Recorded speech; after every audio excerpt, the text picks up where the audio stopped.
here's my favorite take on this kind of problem. So here we have a farmer wants to build a pen of the largest area using 120 feet of fencing. One side along a river doesn't need to be fenced in. What should the dimensions be? So let's draw the picture to illustrate what's going on here. So I'll draw a nice pretty river with my blue marker here. And so this is the kind of fence that the farmer has. So he has 120 feet of fencing. He wants to build a fence. So we fence in 3 sides here. I guess I probably should have said rectangular. That would have been a nice way to do it, but I'm saying it down to you in video, so that's all good. So we can label X, Y, and Y, and our goal is we want to figure out how big to make X and Y respectively. So what do we have here? Once again, our area is going to be X times Y. And our relationship between X and Y is that we know that X plus 2Y is equal to 120. In other words, Y is equal to 60 minus X over 2 after solving for Y. So what's going on here?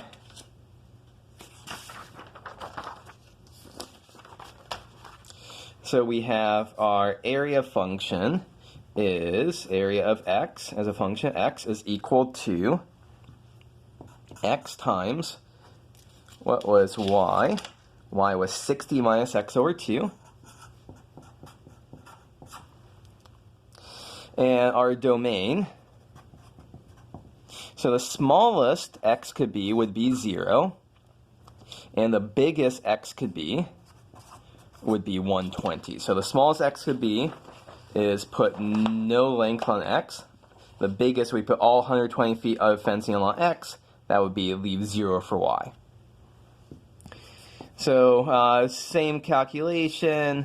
We expand this out. 60 minus X squared over 2. Oops, sorry, 60X minus X squared over 2.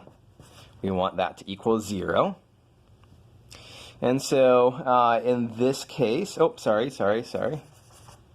What am I doing wrong? We haven't taken a derivative yet. We better do that now. So 60 minus the derivative of X squared over 2 is just X.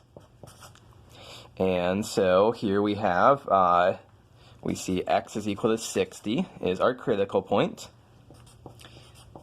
So now we just once again plop in 0, 60, and 120. Those are the only possible values that the maximum can occur at. And we see that our areas, if it's 0 or 120, that just ends up being 0. And if X is 60, we see we get 60 minus 30. That's 30 times 60. That's 1800. And so there is our max once again. So what's going on? Let's go back and fill in this. We want this to be 60. And that leaves 30 feet on either side there. So these are great problems to do. Let me highlight that there's different twists that you can do with them. So for example, you could sometimes add in extra fences parallel to one of them. That basically the idea here is that we'd be wanting to build pens for individual animals or something like that. So sometimes instead of this being 2Y, we'd have, I guess, 1, 2, 3, 4, 5Y here. Sometimes it might cost us different amounts. It might take, it might cost $1 to make this kind of fence, $2 to make this kind of fence. And instead of saying we have 120 feet of fencing, we might have a $500 budget overall, and we have to deal with that. So just to illustrate, just have you practice on this kind of thing. So here is a pre-class problem. And so it's very similar, but it's a little bit different here.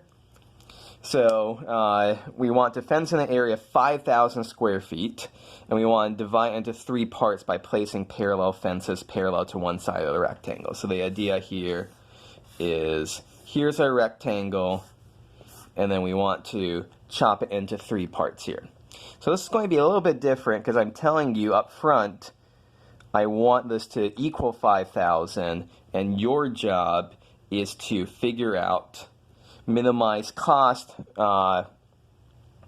Your job is to minimize basically the total amount of fence used. So there is your first pre-class problem to work on for this section.